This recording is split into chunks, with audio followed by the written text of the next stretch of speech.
కాకినాడ జిల్లా పిఠాపురంలో స్వాతంత్ర దినోత్సవ వేడుకలు ఘనంగా జరిగాయి. ఈ కార్యక్రమంలో డిప్యూటీ సీఎం పవన్ కళ్యాణ్ పాల్గొన్నారు. జాతీయ జెండా ఎగరేశారు. ఆయన అనంతరం గౌరవ వందనం స్వీకరించారు. స్వాతంత్ర సమర యోధుల పోరాటాలను ఇది గుర్తు చేసుకోవాల్సిన సమయం అని అన్నారు డిప్యూటీ సీఎం పవన్ కళ్యాణ్.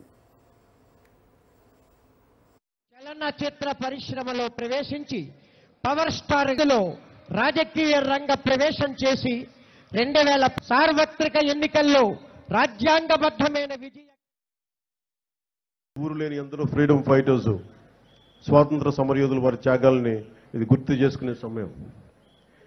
ఇదేదో ఆనందించే సమయం కాదు, చాక్లెట్లు పంచుకోవడానికి కాదు. మనం ఎవరి త్యాగాల మీద బలిదానాల మీద మనం బతుకుతున్నామో వారిని గుర్తు తెచ్చుకోవడానికి, బాధ్యతగా భవిష్యత్ తరాలకి మనం అదే భవిష్యత్తుని బలమైన భవిష్యత్తుని ఇవ్వడానికి ఇది ఈ రోజుని మనం తీసుకుంటాం. ఆ దేశభక్తే మమ్మల్ని ఈ రోజున ఇక్కడ ఇలా నిలబెట్టింది.